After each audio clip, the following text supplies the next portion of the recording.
Hello everybody and welcome to CoursePlay tutorial number 4 in Farming Simulator 2019. I am Simulation for the Nation and today we are looking at harvesters.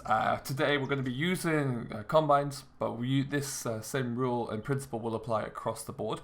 We're going to look at, to begin with, just using a single harvester to start in the field, and then we'll look into using multiple tools as it is called. But first of all, let's just have a crack with one harvester. We've bought a big field here. We've bought a mighty big combine, the Fent Ideal, so let's jump in. Same thing applies as always. What we're going to do here, let's cancel that course. We are going to go to the tool section. To do that, obviously, we right click on our mouse, we bring up the CoursePlay control, we go into the, we're in fieldwork, so we want to be back on fieldwork there. We're going to click on the zigzag arrow as always. And then let's go on to the advanced course generator settings. We're in field 12, so I've already got that set up there. We're going to go around on Headlands. We are starting in our current location, which is kind of like the southwest corner of the field. And we're going to do 3 headland passes. Direction is going to be automatic, i.e. the way we're facing. I'm going to go clockwise around this field. So we're obviously, because we're doing combining, we want to start working on the headlands first, and we're going to turn on the headlands. You can change this around so it changes how the combine will navigate each corner of the field. We're going to do a turn, so it puts like a cut in there really, but you can also do around, so it's a smooth turn radius, or again a smooth kind of gentle bend, but we're going to go turn. We're not going to, there's no islands we need to be careful of or watch out for. There's no need to skip any rows. And we're only going to do the one tool, as I said, to start with. So we're going to hit generate field course, and there's our course once again. You can see it starting here in the southwest corner, and then we end up kind of just there. So we'll hit back. One thing I do notice with combines is you need to make sure that before you get set away that the combine is unfolded. And the reason I say that, if I fold up the grain tank again, when you come across to here, you hit drive, and it doesn't actually engage the header. So that might just be a bug because we're in the earlier versions of the game, of CoursePlay. But we'll open up the hopper again, get everything set up, and this time it knows what's going on. So do watch out for that one. So as you can see, we're just going to follow this for a second as the combine is rolling through nicely, doing its thing. As we look through some of the combine specific features, we have you'll notice in the top left corner we have a symbol for combine with an exclamation point. These here are particularly useful for if you have a CoursePlay tractor on cart and grain. So you can request driver, i.e. if you have a waypoint at the edge of the field for cart and grain, which we will do in a later episode, probably tomorrow. This is where you'll be able to summon the driver into empty. Driver priority will choose which driver is the closest to you to bring. This one here is quite good because again, if you have combine on CoursePlay and you are cart and grain, if you select this for stop during unloading, if it's activated, of course the combine will just stand still whilst it empties. I prefer to keep that deactivated. And then finally, headland reverse maneuver. There are 2 different types. Straight will be where it kind of puts a 3-point turn in at the end of each headland, or the end of each row. Our curve will be when it's a little bit more natural, a little bit more of a relaxed turn. So we'll leave that there like that. As you can see, combine is rolling through nicely. We look through some of our different settings here. Same thing applies for the turn radius as previously. Field speed, again, we're limited very much by the combine's threshing ability, and therefore its own speed. We don't need to have our entire map up there, but you can see it's just good for a reference point as far as our tutorials are concerned. Lane offset, tool offset, we don't need to worry about that right now either, given that we only have the one vehicle. So we're going to just watch to see how he turns around on this corner. As he gets there, there's a lovely combine, the Fent Ideal. Really, really nice. So what we should see is he's going to put a little bit of a cut into here, so he's going to reverse back and then kind of start off on the top edge of the field there.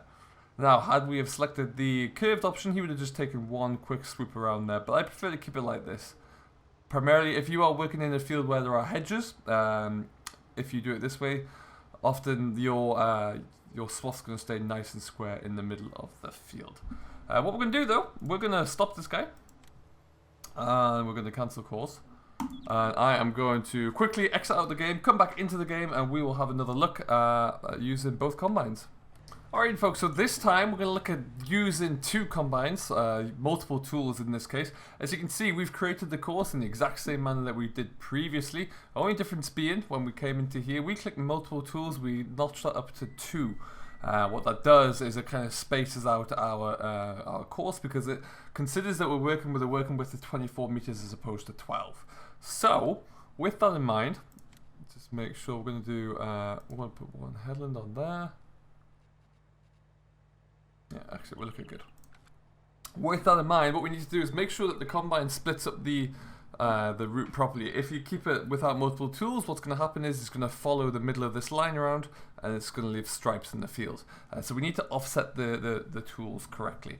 To do that, we're going to click into the driving settings. As you can see, we have lane offset here. It gives us 2 options, one right, one left, and that's it.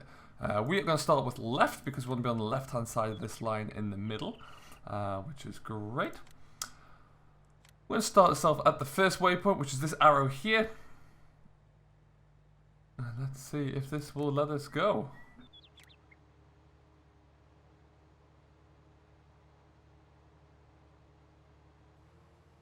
Alright then, so the first machine is away here, so we can just quickly spot through to the second one. As we already saved the course, we're going to go into our load courses, combine course, that's the one we just created.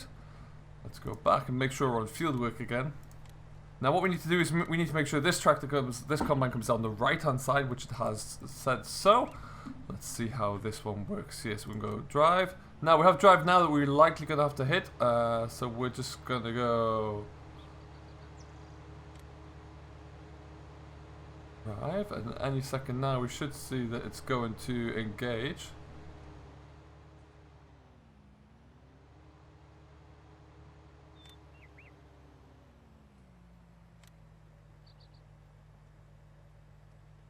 Didn't want to engage there, so we've just stopped it, making sure every time you stop it does close up the combines. We need to make sure that's all done.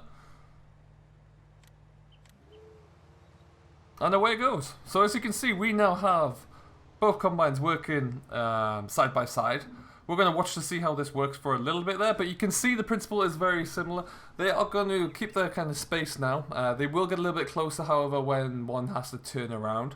But for the most part, it's going to work quite well. What I would advise, though, is that we need to keep them relatively close together, so that but not too close that they crash into each other, but close enough so that they kind of follow each other and don't get in each other's way. That's the main thing. So something like this kind of space is pretty darn good indeed. We're going to let that roll. Now what you could do if you're feeling really ambitious is to set up a CoursePlay course for a grain chaser bin.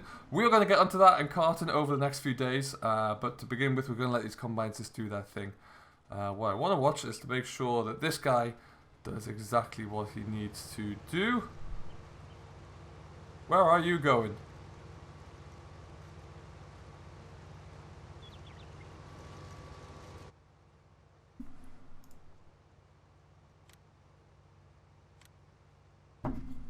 So for some reason this one is away, so we need to stop this. What we're going to do, we're going to bring this back up. As always, CoursePlay is always a bit of a babysitting task really. But what we're going to do is, you can see this combine's getting close.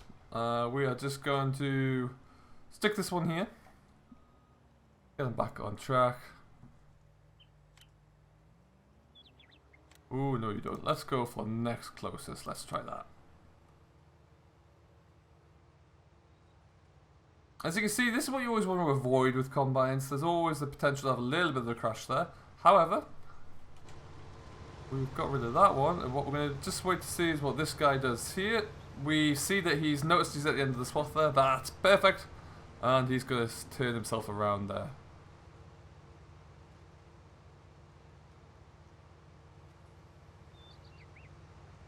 It's a little cut in.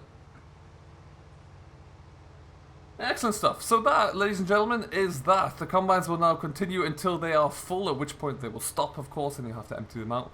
but that's where the next part comes into. We're going to look into that one at a later date. For now though, thank you ever so much for watching. I do hope you have enjoyed this latest CoursePlay tutorial on combines and multi-tools. We're going to do a little bit more into the multi-tools when we get into cultivation, I think, as well, and a little bit more detail down the line.